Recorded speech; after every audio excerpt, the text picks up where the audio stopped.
All right, and welcome to episode 220 of the Untethered podcast. Today we have Olivia Edmondson joining us. Olivia is a sole practitioner and owner of Tied Together Occupational Therapy. She's a wife, mom, and pediatric occupational therapist specializing in infant and toddler feeding and development. She provides individualized help and guidance in areas such as breast and bottle feeding, tummy time and development, transitioning to solids, pre- and post-bronectomy therapy, oral motor therapy, self-feeding, picky eating, and more. She believes in taking a full-body approach to feeding and values working collaboratively with families and other local providers. Quick disclaimer, all information, content, and material of this podcast are the opinions of the speakers and is for the informational purpose only and not intended to serve as a substitute for the consultation, diagnosis, and or medical treatment of a qualified healthcare provider.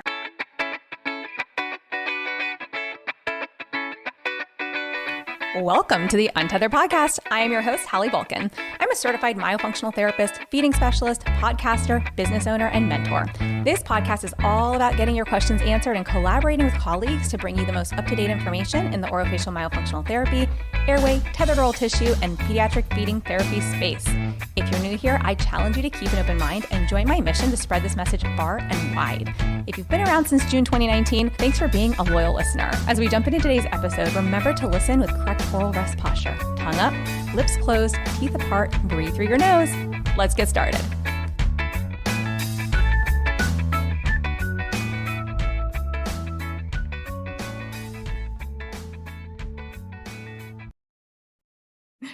Olivia, welcome to the podcast. Hi, thank you for having me. I'm excited to chat. I think it would be really great for our listeners to learn a little bit more about you, like who you are, and, share a little with us about how you got into the feeding world. Yes. So I've always wanted to work in pediatrics. I actually wanted to be an OT since I was 12, when most people probably don't know what they want to be.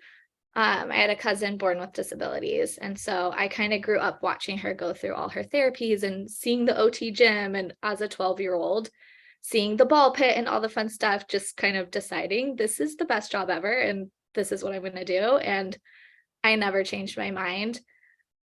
So I'd always wanted to do pediatrics. And then it wasn't until grad school we had a guest lecturer come in from the NICU and talk about feeding. It was like, I can't remember if it was a day. It probably was like one 1-hour class in our whole of grad school. And that's all we got on pediatric feeding. Sounds right. But I just remember like, oh my gosh, I want to do feeding. I want to work with the babies. I want to be in the NICU. And that's kind of what I set my mind to. But obviously a lot of people want to be in the NICU, and that's a hard place to get into. And you can't just start there. So kind of my whole journey leading up to finally working with babies was like working closer to get to that point. So I started off in a pediatric clinic right out of grad school, doing feeding, some younger babies, mostly toddlers, older kids, the picky eating crowd. I had some mentorship there. And within the first 6 months of being at that job, I took the SOS approach to feeding course. And that kind of further fueled the fire of wanting to do feeding. And then kind of took a tangent for a while and was in the schools for 4 to 5 years. But the whole time being in the schools, I was like, I want to be with the little ones. Like, how do I get to the little ones? How do I get back into feeding? And that's kind of when I jumped in and took Feed the Peds as kind of a bridging or starting off point, like getting closer to that goal. That's awesome. I feel like, we were talking before, but it's so common that when I ask someone like, how did you get into myo or how did you get into feeding? It's like either, one of their kids kind of threw them down that rabbit hole, or I said one of two paths is very common. It's either that or like a colleague shared something and they were like, oh my gosh, why didn't anybody ever tell me this? I need to learn more. Class. Yeah. I mean, I had kids with feeding and myo issues, but that came later. Right. Exactly. Right. But, and that was like similar for me. And that threw me down like the different rabbit hole of like myo, TOTS and all that beyond the feeding stuff I was doing and then working with younger ones versus like toddlers on up. But yeah, no, you made a really good point that so many of us don't get this in grad school, or if we get like anything, it's like a snippet, like a 1 hour talk on pediatric feeding from like a guest speaker, or just something that does not do it any justice, right? But, you know, I'm glad it was at least enough to pique your interest and for you to be like, oh my gosh, like this is incredible. I need to know more. This would be a cool job. Yeah. And I think that's happening more and more, both in like OT and SLP, like grad programs, because we've had a lot of graduate students now come to us and be like, hey, can I take the course? And we're like, sure. I'm like, as a grad student, I was like, don't give me any more work right now. So all of these students who are like, give me more, I want this course. I'm like, are you sure? Okay, come on. Like, you're welcome, but that's a lot. It's a lot when you're in school and like treating patients for the first time and It'd be everything. cool if they just taught it in school a little more. Exactly. Right. And I'm like, that is the end goal. Like, can we get this built into the curriculums inside a course, right? Or inside like the universities. And it's one of those things where like we're doing such a disservice to these children, because you would think pediatric feeding being a large part of like both your OT scope, my SLP scope, it's like, we kind of need to know about this before we graduate, because we're probably going to have kids on our caseload who need this, even if that's not why they came to us in the first place. And, you know, and there's just so much more to even specialize in after the fact. So. And that's been all of it. Like everything I know, none of it I learned in school. Right.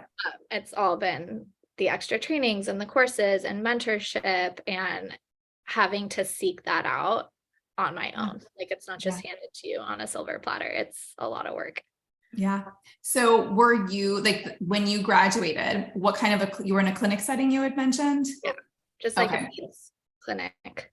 Nice. And were you doing like all kinds of OT, you know, intervention? Yeah, it was a pretty good mix. It was probably half feeding, half, you know, just sensory, fine motor, gross motor, all the kind of more general OT things, self-care, working on dressing, but I don't know, my memories are of the feeding because that's what I was into.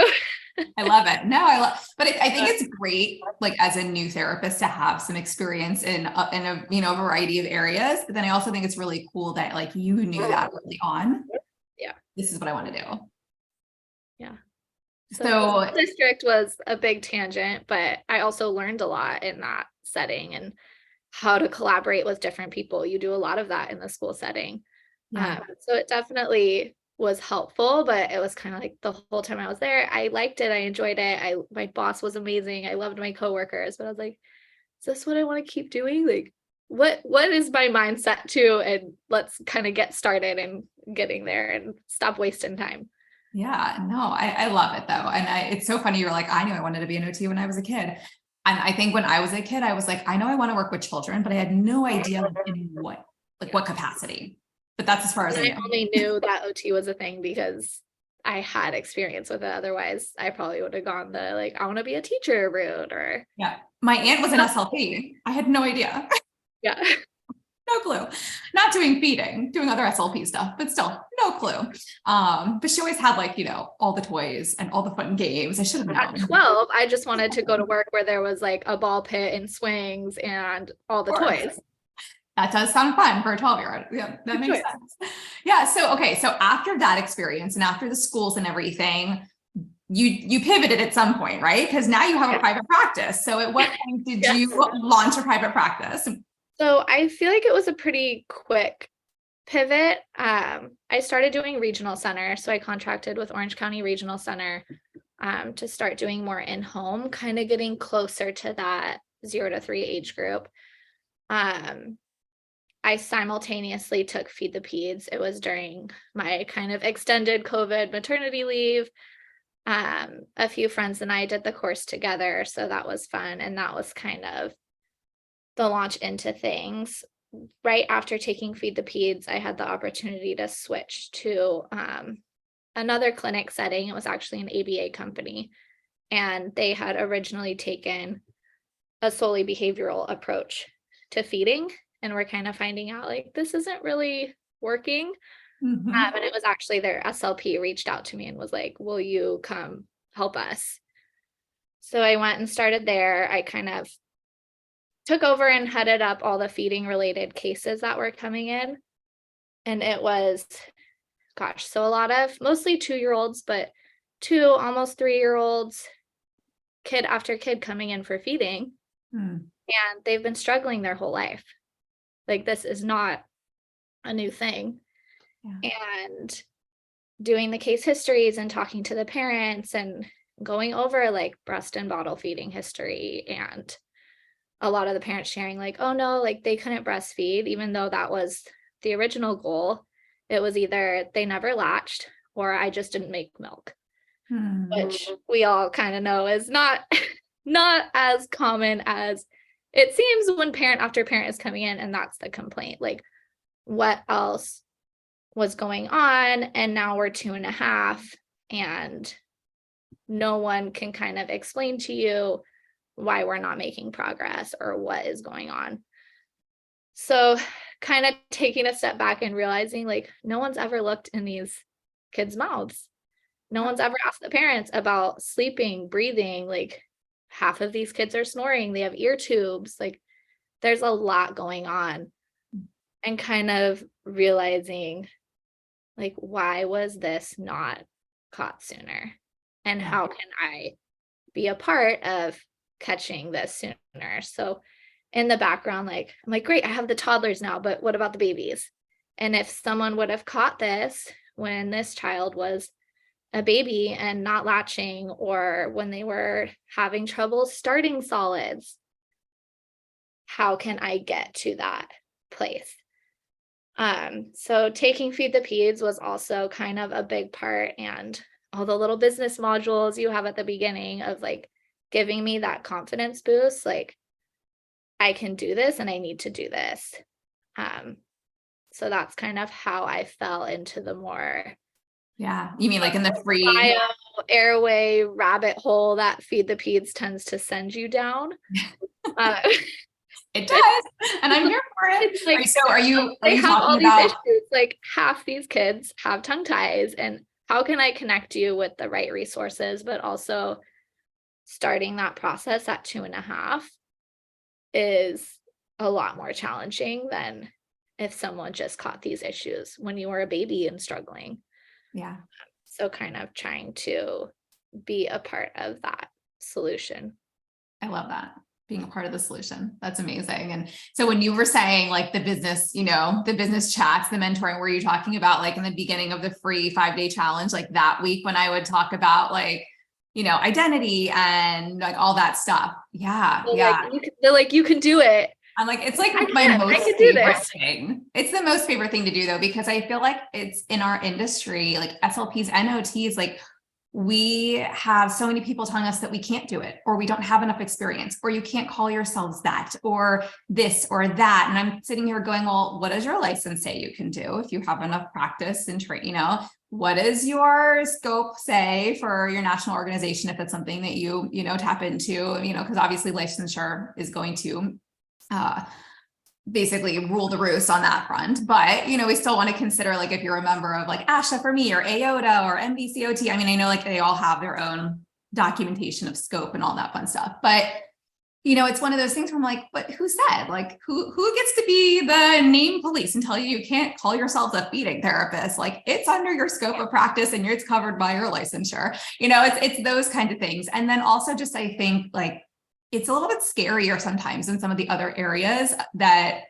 fall under our OT and SLP hats, if you will, because we're talking about feeding and that leads to swallowing. And becomes very medical at times. And so, and obviously the kid's not eating, then there's a whole other host of things going on. And, maybe it's more than just picky and it's a bigger problem, like you said. And so, yeah, I mean, I love that they brought you into that ABA company, kind of realizing like, hey, this like 100% behavioral approach is like not working for these kids. and they asked. Maybe they have some oral motor things going on that. Yeah. I mean, look, like obviously behaviors happen as a result of something else. Like every behavior has some form of, it has an antecedent, right? So if we're going to go back to like, And Pavlov. I think you talking about that in or whoever, I think it's Caitlin who does the like sensory autism, picky eating module. And just going over like, there's a reason for these behaviors and what is that reason? And that's what I feel like I highlighted a lot with the other kind of members of the team that I was working with, is like, they're not throwing their food off the table and pushing themselves away from the table and refusing to eat because they want to be bad. Right. Like, kids don't want to be bad. Yeah. So what is going on that is causing them to react in this way, and how can we work on that? I love that. Eating is hard. Yeah. Well, and it's like when you can just see something through a different lens and appreciate that the kid doesn't hate you. The kid doesn't want to make your life more difficult. Like, I mean, look, there are some children who may like choose to do certain things at a certain age where like, we're not going to say that every single child is like not doing this something on purpose. However, like you said, children are inherently quote unquote good, right? They want to make the adults in their environment happy. They want to please, usually. They want to be able to do something. And so if they're struggling, we as adults, like you said, like we kind of have to go, why? Like, why is this happening? And, I think that whole behavioral approach to feeding, it's a Band-Aid. It's treating the behaviors, not the actual root cause of the behaviors. And that's where it's like, if we can kind of figure out what's causing these behaviors and look in the mouth and figure out structurally, like what's going on. And is there something cognitive going on too? Is it oral motor? But I also love to always highlight too, that like sensory motor is so highly integrated that like we're taught them in silos, but like you can't tease them apart. Like you really can't tease the sensory system from the motor system. And so that's where I'm like the beautiful marriage of like SLP and OT together, being able to like take our like expertise and kind of bring it to the table and have conversations. I think it's so important because obviously you guys get a much deeper dive into like the sensory system and different approaches and treatments and everything, assessments and treatments. Whereas like we are more focused most of the time more on like the motor, the oral motor or the motor system. And it's almost like we get taught these as if they exist independently, but they don't. And it's like, all OTs and SLPs need to have that same level of training when it comes to like oral motor and the sensory system. So we can all kind of have at least an understanding of like what might be going on. So I love that you were able to do that for them. That's really super cool. And so then you were also able to do some mentoring over there. Is that right? Yeah. So as I was kind of getting busier with the private practice, it's typical clinic work. You have all these cancellations and you show up for your 8-hour day and 2 kids show up, and that's kind of the life of it. And that was always my kind of reason for wanting to do more of like the in-home and regional center, because I always thought, oh, well, at least if someone cancels, I'm not stuck in an office. Like I can run to Target, I can go home and throw in a load of laundry and kind of continue on with my life a little bit easier. So things were very up and down there. When I started, it was very busy. Then it kind of slowed down. They ended up hiring a new grad OT to do all the general OT, but they had no feeding experience. So I continued to do the feeding, and simultaneously, like she would sit in on my sessions and I would kind of answer questions, mentor her. Then she left and another new grad came in. So there's a lot of turnover. So then I was showing her, and she's the one who's actually there now, and it's been great. I still help them out sometimes. And I'll go if she has like a tricky case or an eval she needs to do, we'll kind of go in and do it jointly. So supporting her in that. She texts me her questions, and then she's actually I pointed her in the direction of your 5-day training. Oh, good. Start here, do this. And then she's taking, I think, SOS this summer. So nice. It's been fun to kind of be a part of someone else's journey into kind of finding a love for feeding. Yeah, no. And I think it's so nice when you can also kind of like open up the eyes of others and have them realize like feeding is rarely behavioral. And I took SOS too, like way back when. And I remember even they said like less than 5% of cases are actually behavioral. And, I was like, I don't think enough people in this room like clicked with that. Can we say that 10 more times? Like, I think that needs to be like really, really highlighted like 10 times over. But it was one of the first places that I'd actually heard it said in a course like that. And I was like, okay, like I love that they shared that.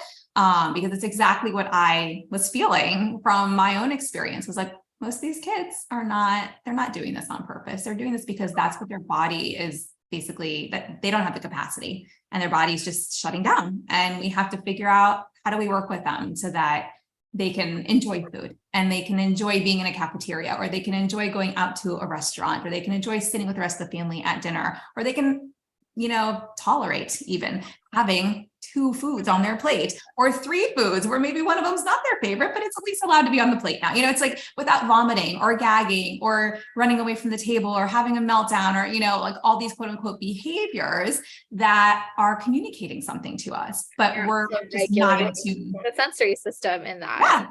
Yeah, right, exactly. It's like the sensory system, because the motor system, because, it's like, because, and like when we look at it and we go like, okay, wow, like this kid is living in fight or flight every single time they hear snack, dinner, breakfast, a certain type of food, whatever. It's like their bodies just go, nope. And they're already not available before we've even like approached the conversation further. So like, I love when conversations can be had around like this topic, especially because I think it's also very helpful for parents to be aware of this. So I don't think most parents realize that, because, we get a lot of calls like, my child's a lazy eater, my child's a really picky eater, my child's this, my child's that. And it's not that the parents are like wanting to attach a negative label to their child. It's just that's their perception, because that's what they know right now. So I always feel like excited when we can provide education in this space, so the parent can be like, oh wow, there's something I can do to like change this or help, or like my kid doesn't just hate me. No, your kid doesn't hate you. Like they're not doing it to make your life harder. Promise. Let's work on this together. But then it's like you take these courses, and like you said, with the whole myo, airway, tongue tie, you get that in your head, and then you see these kids in fight or flight, and your brain immediately goes to like, are they just not sleeping? Are they not sleeping well because of this and that and the other thing? And that's part of why they're in this state of constant fight or flight. Yes. Yeah. It's such actually go back way back and address that. Right. Multi-layered onion, right? It's like there's so many layers, but I also think that like then comes down to just having a really good comprehensive evaluation and intake, because sometimes we can gather so much information, or at least figure out like, okay, I need to get more information in this area, or the parent says they sleep okay, but the kid's sitting here with their mouth open in front of me, so I want to dig into this a little bit deeper beyond evaluation. And I think that it is a rabbit hole, but it's also like when I look at it like holistically, I'm like, it's also given me such a really cool like lens to see patients through, that allows me to then, kind of check the boxes and go like, okay, we think these areas are okay. Let's put our focus here. So I always tell parents, I'm like, it's not that I don't believe that other therapists have the ability to do a feeding eval. It's that I know people who have feeding, myo, and TOTS training are going to do a really holistic eval typically on the front end, which is going to help kind of case manage and plan what needs to happen next, and may save you a lot of time and energy and like running around to a whole bunch of different people, when we kind of know like, okay, step 1, 2, and 3 looks like this. So, easier said than done, of course, but where do we start? Where do we start? Who do I need to refer to? And just starting off the plan of what usually ends up being a long journey. Yeah. So with your private practice then, are you solely focusing on like feeding? Like what are you doing in your private practice? It's all feeding. Probably 80% are under 1. And then I see some toddlers. So still, I finally kind of got into that baby crowd. A lot of them ended up, my first few babies I saw were actually siblings of some of the older toddlers I'd been seeing. And, that 2 to 3 age range, that's when we're having more babies. And so the moms already know me, and they're like, wait, if he has all these issues and now we're struggling with this, can you come and help me with my baby? So that was kind of a great opportunity and segue into that. And it was through doing that I was able to connect more with lactation consultants and dentists and different providers in the area.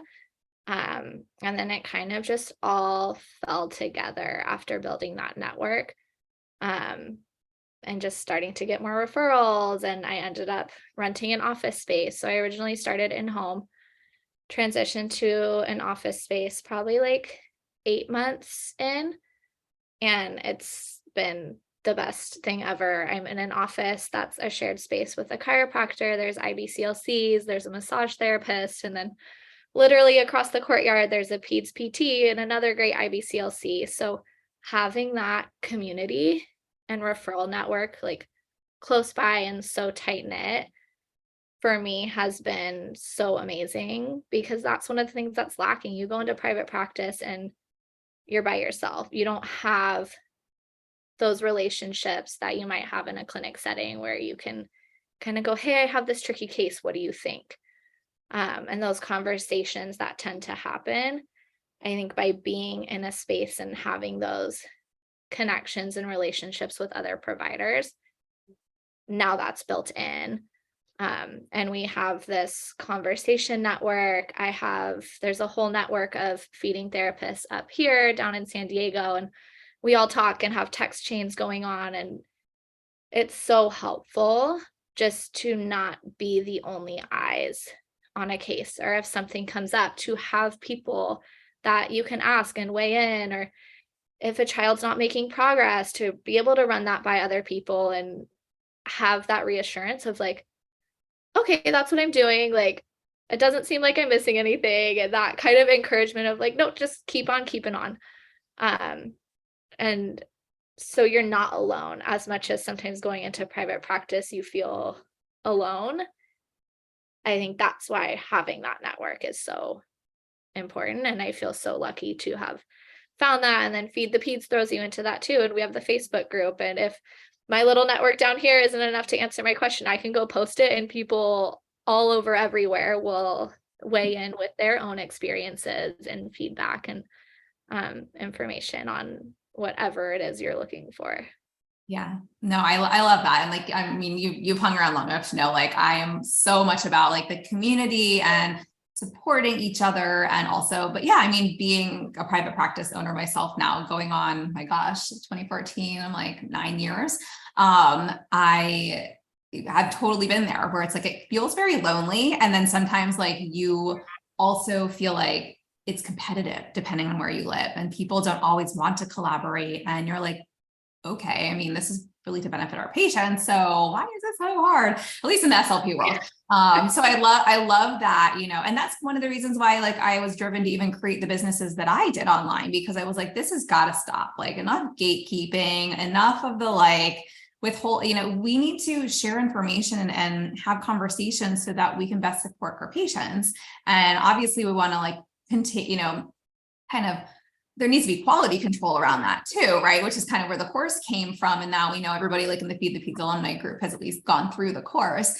But it's one of those things where, yeah, I mean, when you have the community of referrals that, you know, that referral network that like you have immediately around you, like that is so cool.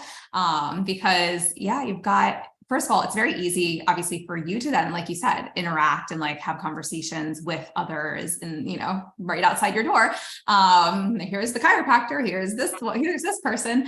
But then I think for families, it's nice too, because even if you guys are like your own individual business owners, but you're all kind of in one area, that's like such a perfect thing for a family, like for convenience, for also them feeling like, okay, you guys all talk to each other, like you guys are connected, and, you know, they kind of get that same feeling as if you all exist like under one business, and, you know, can be so It beneficial. definitely helps with that. We stack appointments a lot. So if I know someone's seeing the chiropractor at this time on this day, I'll try and schedule for right before or after, especially if they're traveling, just to make it easier for them. It's a lot of appointments. So being able to kind of leave the house just one day instead of 2 appointments on 2 separate days, I think just helps take a lot of the weight off the families too. And yeah, again, they know we're on the same page, we're talking to each other. It's immensely helpful when babies are going through the release process, because we can also then stagger those appointments. So I have one who just got released on Friday, but they're seeing the chiropractor today and they're seeing lactation on Thursday. So then I'm able to confidently say, okay, if you're already seeing those 2 providers this week, let's push our visit to next week. Like, we don't need to do 3 appointments in 1 week. I trust that these people are, you know, looking at what needs to be looked at and getting you to the point you need to be at, that it just helps everything kind of flow nicely. And we're all in communication. I can check in with them easily. I just walk down the hallway and say, hey, how did so-and-so do today? Mhm.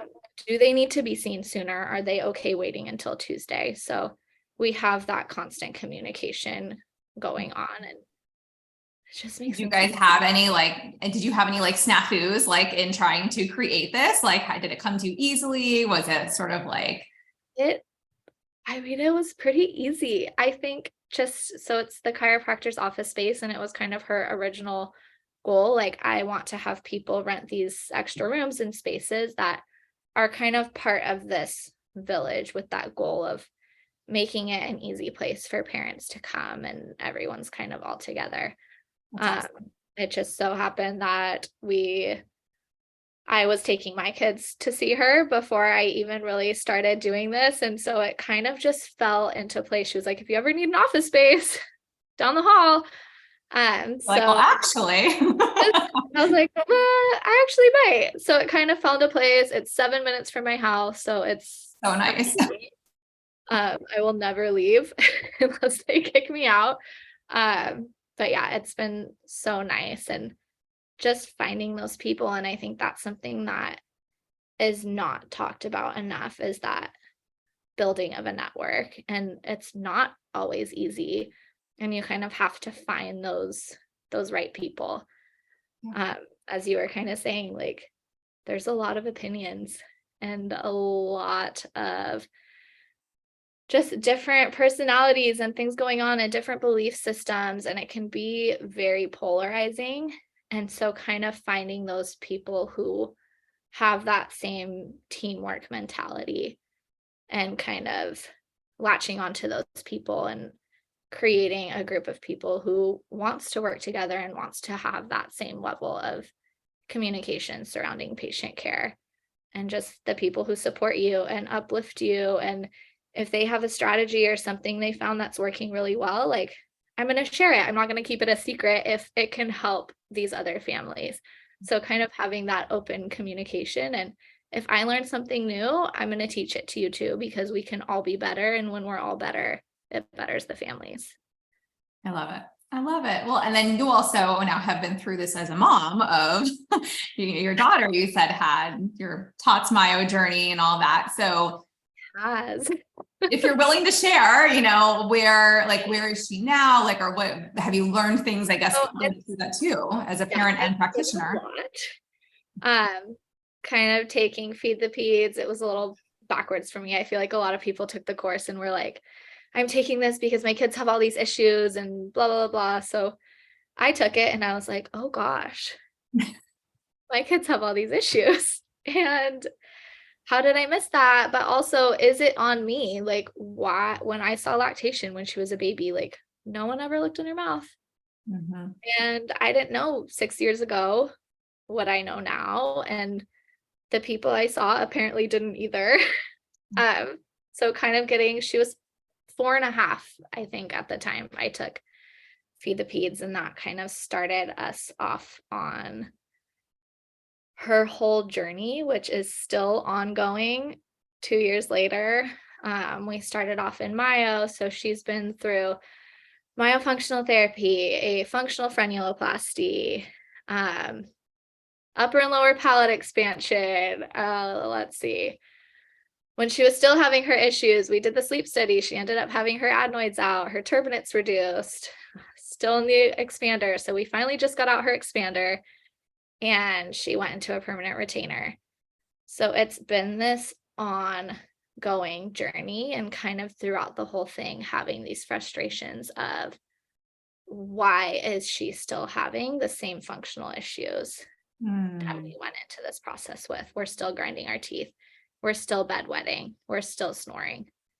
So kind of what is, and that was me as a professional and knowing things, trying to process, and even being in this place with multiple providers who are the specialists in their field, and no one kind of being able to figure it out, and everyone kind of just saying, well, when she gets her tongue tie release, she'll stop doing that, or when she gets her expander, then it'll get better. And kind of, why is it not getting better? So we're at the place now where, interestingly enough, she got her rapid palate expander out, retainer put in, she has stopped wetting the bed. She has stopped snoring. Hmm. So some may say it's a coincidence. I think she doesn't have a mouth of metal anymore and her tongue can rest up. And Yeah. that was kind of the missing piece, is maybe we just need to wait and kind of let her body do what it naturally needs to do versus like, oh, we need to spend another $2,000 and go into this other expansion device because she's still having these issues. And always kind of, there's one more thing to do. So that kind of relief of realizing like, maybe if we just leave Maybe her you've done alone, enough right now. Yeah.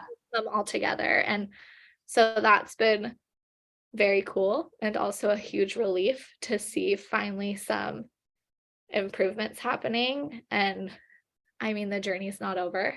I have a younger one whose palate is much more high and much more narrow than her sister's ever was. And she's my chronic finger sucker at 4 years old.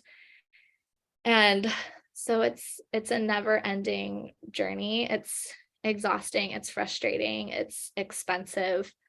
Um, but I think that it's given me kind of that ability to truly empathize and connect with a lot of these families. You know, it doesn't matter if your child is 2 weeks old and you're going through this, or if they're 5 and you're going through this. It's really hard either way. And so although I wouldn't wish it on anyone, it's definitely given me that ability to just relate to families as a mom. Like, hey, I've been there. I know it's a lot. But also on the other hand, like, this is why we're working on this now at 2 weeks, at 4 months. So you hopefully don't have a 5-year-old that you're doing all this with years and years later down the road. Yeah. So Yeah. No, I get it. Been there with good my and bad sort of thing. right. Exactly. Yeah. I mean, it's like, it's great that we can empathize, right, with patients and families and, have conversations that like from one parent to another in a sense. But yeah, I'm like, I wish it upon nobody. It's a journey. And like with Lily, she was 24 months when I figured out that her tongue was tied. I came back from my myo course and I was like, oh my gosh, same thing. IBCLC said nothing. There was the one in the hospital. There was the one in my pediatrician's office. And that, so yeah, it's like when we know better, we do better, as you mentioned. And I think it's just one of those things that it is a journey. And when you were saying this and I was thinking like, oh my gosh, she's still not, she's still mouth breathing or snoring or, she's wetting the bed and you've gone through all these things. I was going to tell you, like, take a couple months off and see like if her body integrates because, like I've had cases like that. And what we found was exactly what you said, like the mouth of metal when the tongue cannot physically reach up on the top of the mouth, which is why there's a lot of people who will do myo with an appliance and you cannot, in my opinion, complete a myo program with an expander in your mouth unless it's one of these slower expanders or something that allows the entire palate to be open. Suctioning her tongue like way back behind the expander. Yeah. Your lower jaw back and yeah. I mean, so to do myo early on before, so sometimes people will do it like before, surrounding a tongue tie release before expansion. And then it's like, okay, does the body have the muscle memory to maybe get the tongue up where it needs to be after expansion has happened, now that the tongue has full range of motion? I have seen cases where that happens, even though they didn't really have enough space for their tongue before expansion. On the flip side, we have cases where it doesn't always happen, just because they've had everything that you described. And so, but I always like to say, let's give the kid like a month and let them integrate and see, as long as there's no like major health issues going on, like, let's see what happens. Let's see if the tongue finds its way up there now that that space is available and there is enough space and the tongue has the range of motion and we know the nose is patent. Because if it doesn't happen, but the child has now had some time to kind of reintegrate everything else, I think they'll be more ready for a myo program versus like, okay, we got our appliance off yesterday, we're here for myo today. Like, whoa, like let's all breathe for a second. Yeah, and that's something I knew going into it. And when we were talking about like, okay, does she need to go into a different type of expander? I was like, well, could it just be that it's been almost a year that we've not been doing her myofunctional exercises because she can't do them well. So what would it look like if when she got out of this expander, we went back to that? So kind of going back to that, like the effects that the myofunctional therapy alone can have. And like, is that the missing piece, where she just needed to get back on that and rebuild some of that tongue strength and tone and the patterning and relearning where her tongue needs to be, because even though she learned it before her release, it's been how much time that she's not been kind of keeping up on that. And if you don't use it, you lose it. Right. So, right. Yeah. Getting back on that train. Yeah, no, I actually recorded an episode with Mia yesterday, my 5-year-old, and I was like, Mia, and like, this is a kid now who she has got her permanent retainer in right now. It'll come out this summer. And I was like, so Mia, where is your tongue supposed to be? And she's like, down on the floor of your mouth or something. I was like, what? I'm going to put this episode out there because I want everybody to hear. And by the time that like they hear this episode, they'll have just heard that one last week. The week prior, I'm like, I want everyone to hear that even when your mom's a myofunctional therapist, even when you've gone through myo at age 5, even though her tongue is resting in the top of her mouth and she is a nasal breather when she's sleeping, when she's awake, she's still like, when I asked her, I was like, are you sure? She was like, in the middle. I was like, no. She's like, she's like, on the top. I was like, yeah, it's supposed to be up on the top of your mouth. Or maybe I told her, I don't remember. I was like, oh man, Mia, you're making me look bad. No, I was kidding. And then there's my poor child who like won't go to sleep at night because she's like, Mom, I'm breathing through my mouth. And I'm like, oh gosh, what have I done to this child that she's at 6 years old worried about where her tongue is? And it's more comfortable right now to breathe through my mouth. And sometimes I just have to tell her like, that's okay. Sometimes my nose feels stuffy too, and I have to breathe through my mouth. It's okay. We can't worry about it all the time. So finding that balance of like, you're also 6 years old. Right. And that's like, I try to tell them like, and not constantly be worrying about where you're breathing from. Yeah. Like our body's going to do what it needs to do. Path of least resistance. I always tell my kids, I'm like, if you're stuffy, your mouth is going to be open. And that's just how we have to breathe. I'm like, and then when we're not stuffy anymore, we'll think about where it needs to be. And I was like, but clearly I should, need to kind of have another little follow up with Mia about tongue lives up. Mia, like we used to like sing and dance to our little like song we made up too, like tongue up, lips closed, this is how we breathe through our nose, like little things like that. And I'm like, I guess when she started myo, she was definitely like 4, or just turned 4. And now she's like, 5 and 3 months. So it's been a while, but still I'm like, all right, lesson learned here. Gotta work on that a little bit. But yes, you're absolutely right in that. And I think that's so true of just like everything in life and in this area, because it's so easy as a provider to like go gung ho, like down all the avenues, all the roads. I want to do everything. I want to make sure I'm doing everything. And we've got patients like that. And like, at the end of the day, it is less healthy to be so like far one direction and so like obsessive over making sure that you're doing all the right things and your kid has everything they need. And, forget about how much time it takes and money it takes to even do this. It's like, we kind of have to figure out what is the best middle ground sometimes and what's realistic. And I always joked, I was like, I am the worst patient mom because we never did our myo homework. And she was working with one of my therapists. And I was like, oh gosh, you guys, we gotta I'm not going to make you a follow-up right now. I know we haven't been compliant. Like we need to get back on that. And then we'll kind of see where we are. Yeah. Like, do I want to start my younger one in myo right now when I can't even remember to get her to do her myo munchie on a regular basis, which like we have it. Don't ask me when the last time it was in her mouth. That's on me. Yeah. Yeah. We had the myo brace before they went into expansion. Or at least for my younger one, I think she got it before, and it was just too big for her mouth. And so it was uncomfortable and she did not like it. And her mouth was like small, but even like small for like a 4-year-old's mouth. Yeah. And so we ended up not using it then, but then afterwards they said, keep using it because it'll help like direct the growth going forward. But I noticed that like their lips were apart and they were, I don't know. I was like, I'm not understanding how this big old bulky thing in their mouth after expansion, like I get it. I highly respect the dentist and I totally get it from a functional standpoint in that sense. But I'm like, seeing it in practice with my own kids, they hate it. So I'm like, it's not taking to them really easily. They all wear it because they're told to. So like we would have them set a timer. We did like 20 minutes and then 40 minutes and then 60 minutes while they were like reading or watching a show or just whatever. And then there was one night where Mia fell asleep with it in her mouth and I noticed like her lips were parted. because it was just too big for her mouth when she was laying down. And this is this is the little kid side. Like, I was in the office the other day and I had never seen it in person. Yeah. They were recommending it for my older one and she was showing me the smaller ones. And I was like, there's no way that that's going to fit. And she's like, well, this is the baby one. I'm like, but this is her mouth. Like it's baby size. And I'm like, if it works for some people, like awesome. But I'm like, for my family, I don't know. Like my kids didn't like it. Narrow.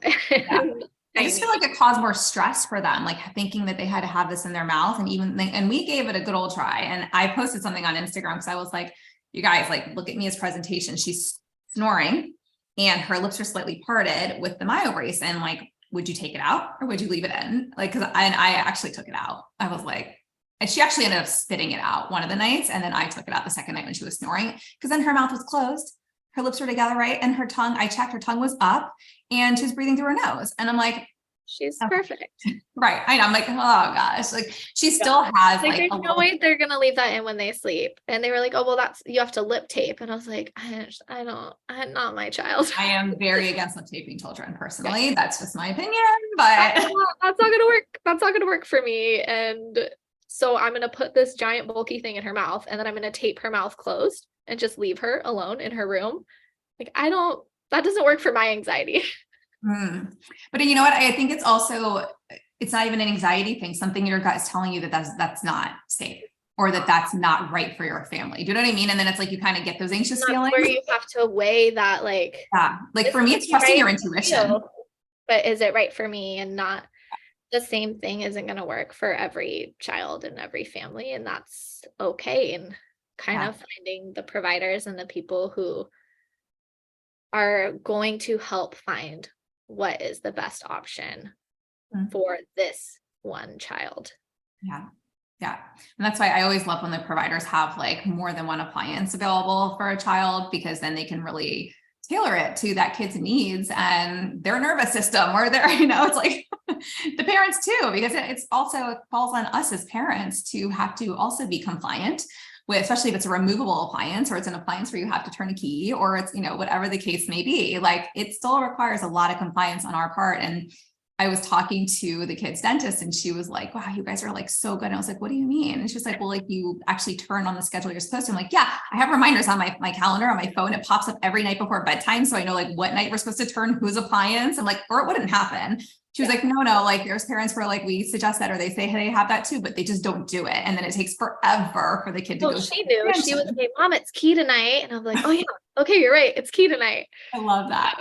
First it was every other. So it's easy to remember, but yeah, I appreciate when providers can kind of give that rationale behind the different things. I remember when I first took her in, you learn about the ALF and that's kind of a lot of times one of the only appliances about going in. So I went in having knowledge about that. And he very quickly pointed out, like for her specifically, that's not the best option because she's holding X, Y, and Z, so much tension in her face. She's going to override it.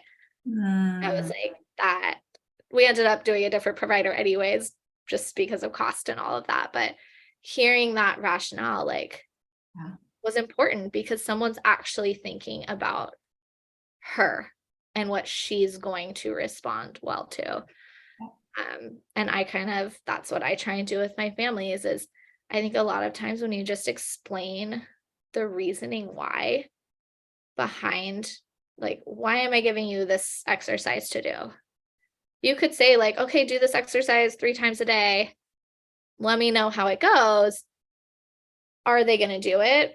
Maybe, maybe not. But I think when you explain the reasoning, like we are doing this because it is working on this skill and it's going to build towards getting you to this point, they see the value in it and they're more likely to follow through with whatever those recommendations are because they know why they're doing it. Yeah. So that's a big part of things too, I think. Yeah, no, I love that. It's, it's like we need to be able to explain what we're doing and why we're doing it 100% of the time. Otherwise, why are we doing it? If you can't explain it, then why are you doing it? Right. And then it's, but then also, like you said, giving the family that information, I think it just kind of helps everybody take a deep breath and like lean in. And it's just a more well-rounded experience and, for everybody. So I love that you offer that to your families, because there's also that like fine line between the art and the science. It's like I always say, there's that dance between art and science of like, what are we doing and why are we doing it? And why am I doing this for your child specifically? And like, what are your concerns? And we can like integrate what their concerns are into like what we're telling them, because if you don't, you lose them, it's like, it's like, you gotta tap into who that human is and who that family unit is and the support system sitting in front of you, like what their needs are. So I love that you do all that, because it's one of those things that I feel like I'm hearing it discussed more and more, but I don't see it in practice very often. So it's really nice, like when a provider focuses on that, because yeah, I mean, at the end of the day, everybody benefits. You benefit, the family benefits, the kid benefits. So yeah. Yeah, I mean, I feel like if I want them to do what I'm asking them to do, how do we get to that point? And I think it's understanding. I could give them a whole list of exercises and they could print it out on a paper and Right. have it. And I still do send like a written home program, but it's in there too. Like like this works on this. This is why we're doing this. And I think you just half the time you just need that buy-in of like, you could look this up, you could look exercises up on the internet and do this whole protocol, but is that one necessary? Are you doing extra things that you don't really need to do because that's not the issue that your baby is having? So really kind of understanding what you're focusing on and building off of that. Well, they're lucky to have you, because you are a very well-rounded practitioner. And I know you like also shared that you had some training in the Gillespie approach. Yes. CFT, and that you wanted to get certified in Myo and like all the fun things. So like I just want to do all the things. All the things, and it's like it feels like find the time and the money to do all the things. I know it feels like a lot, but I also feel like it, these things specifically, like these types of courses and these approaches, they all blend so well together to like really give you a really holistic approach to like working with the patient, that I think it's so incredible, like to hear that, you're kind of looking at it through all these different lenses, because again, I think the patients make faster progress too when we take this kind of an approach, when we are more like well-rounded as practitioners and, holistically approaching like what's going on. So, I think finding that balance of like, I can't do it all, but I also could be doing more, like, are there things that, especially for the older toddlers I'm seeing, are there things related to more of that myofunctional therapy component that are lacking in my treatments that I could, by taking this training, add in and just further help these families, or even making it more accessible. So like they're not having to see all of these different people or picking and choosing because of finances. Like, okay, I can afford to see one provider, and who am I going to choose? And that's kind of the reality of it a lot of the time. And so I think just adding in, and there's obviously still cases where I'm like, oh, I got to refer out for that one. Like I don't have the myo training yet. So for the older ones, but at the same time, like we have some great and amazing myofunctional therapists down here, and a lot of them are booked 6 months out. wow. So there's definitely a need. And I think just going back to that network too, and I've talked to some of these people and asked their opinions, and nobody's like, oh, but if you start doing this, are you going to take clients away from me? Like, no, that's not how people are thinking of it, because I'm also very clear, like, I don't want to see anybody over the age of 4 or 5. Like, I'm still sticking with my like 0, 1, 2, 3, 4-year-olds max. And those are the ages they're not seeing anyways. So kind of bridging that gap area where a lot of the myofunctional therapists can't really start their formal programs till they're 4 or sometimes even older. And I have the baby thing down, but what about these 2 and 3-year-olds that, yes, you're still taking that oral motor feeding approach, but there's got to be more. Right. Having that myo lens and understanding kind of like the end goal you're working towards. And that's a nice thing too, is I think like SLPs and OTs, especially when you have that feeding background already and you work with this population, you can go to a myo course. And one, I think it's going to be easier for you to take in the info. Like it was for me, I think, because of my feeding background. and I wasn't even working with like the little ones yet. I was doing more like toddlers, toddlers in preschool. So they're still little, but like I wasn't doing infants, I should say, at the time prior to having Lily. But I kind of started going like, oh, okay, how do we adapt this? Like, how do I take these same types of things and do this with the little ones so that we can accomplish this early on? Because they shouldn't be waiting till they're older. Like if I'm working with this child now and they have feeding struggles, well, okay, let's put our myo eyes on too and look at it through both lenses, because truly it all starts to overlap. And that's why I always say like myo is really pediatric feeding, but you have to have that extra training in myo. It's not like you can just go get trained in ped feeding and be like, okay, I'm good. It's like you need to have that myo training too. And so then you can realize like, oh, these are the overlaps. And okay, you know what? There's something else going on here. And now I know this information from having gone through this myo course. Like, I wonder if that could be going on here too, even though it's not typically what maybe I would have looked at, from a ped feeding lens. So it's such a beautiful marriage. Like that's why I always like say like Feed the Peas was my whole like little, feeding with a twist of tots and myo. Throw a little myo in, put a little tots in there. But then, yeah, you definitely need to kind of further that myo and tot education beyond, because I'm only giving you like a couple hours of, coursework and then a couple hours of case study. And yeah, it's the amount of time that we then end up spending down these specialty rabbit holes is just unreal.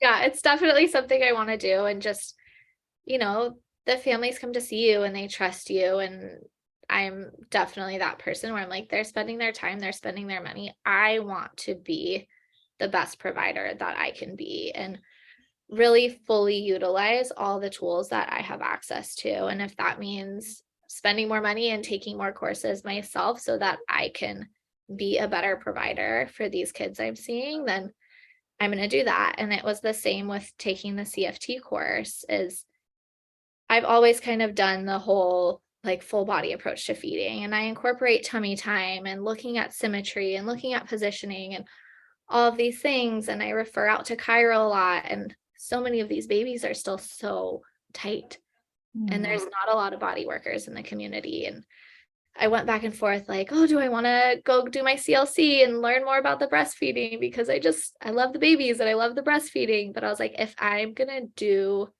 what's needed, like these babies need more body work. And there's not a lot of providers in our area. I think at the time, we have a couple people who do craniosacral therapy on infants, but at the time I took Gillespie, there was no one providing that kind of therapy. And I had gone and researched like all the different types of body work and looking into the different options. And after reading a lot of the provider and the parent testimonials, I was like, okay, I think this could be a good option and something that would be relatively easy to incorporate into my practice and what I'm already doing. So I took the course. And so kind of the same thing with the two of those is I've always been the kind of person where I'm like, oh, like this specific baby or child I'm seeing needs this. And oh, I don't have anyone I can send them to for this. So I guess I better go learn it. And Yeah. There's like a big movement right now. I feel like with feeding. Push me down more rabbit holes and trainings. And I have 30 years left of my career, and there's a million more trainings and things to learn. And that's exciting too, is thinking like, I'm already getting all of this knowledge now, and how much more is there to learn and experience when I have 30 years left of this? Like, who will I be in 10, 20 years? I love that. I love the lifelong learning. Always like more things to learn and train in and go do. And yeah, it's fun and exciting to just kind of think about also the direction that all of this is going in. Like myofunctional therapy was not a big thing 10 years ago, and it's becoming more common and more people are getting help. And hopefully we'll see some changes in our practices with lactation and babies in the next few years, eventually in my lifetime. Yeah. It's starting to happen. So slowly but surely. The future is hopeful. Yes. Oh, well, this has been amazing. Is there anything else that we didn't cover that you want to chat about in the last moment? I don't think so. It's been fun. Yeah. Well, thank you so much for chatting with me and with sharing everything about your practice. Where can they find you? If they're like, oh, Orange County, like where are you? So I'm in South Orange County, Laguna Hills, specifically right off the freeway. So that's like the whole Laguna Hills, Mission Viejo area, a little bit south of Irvine. So What is the practice name? my practice name is Tied Together. So website is tiedtogetheroc.com. There was already another Tied Together. They were going to charge me $5,000 for that domain. I said, no Don't you way. love that? I know. I was I've like, been there. Tied Together OC, that's fine. You're like, we'll find another one for $12. Thanks. Yeah, no, it's websites are such a fun thing. Well, we will make sure that all of this is located right under the episode with the notes, and that way they can click through and find you. Thank you so much, Olivia, for joining me today. This was so much fun. Thanks for listening to this podcast. If you found value in this episode and want to hear more of these TOTS airway and feeding related episodes, be sure to leave a review on Apple Podcasts and share this episode on your social media platforms. You can access free resources and all I offer at halliebalkan.com or pop over to @HallieBalkan on Instagram to get all the latest updates.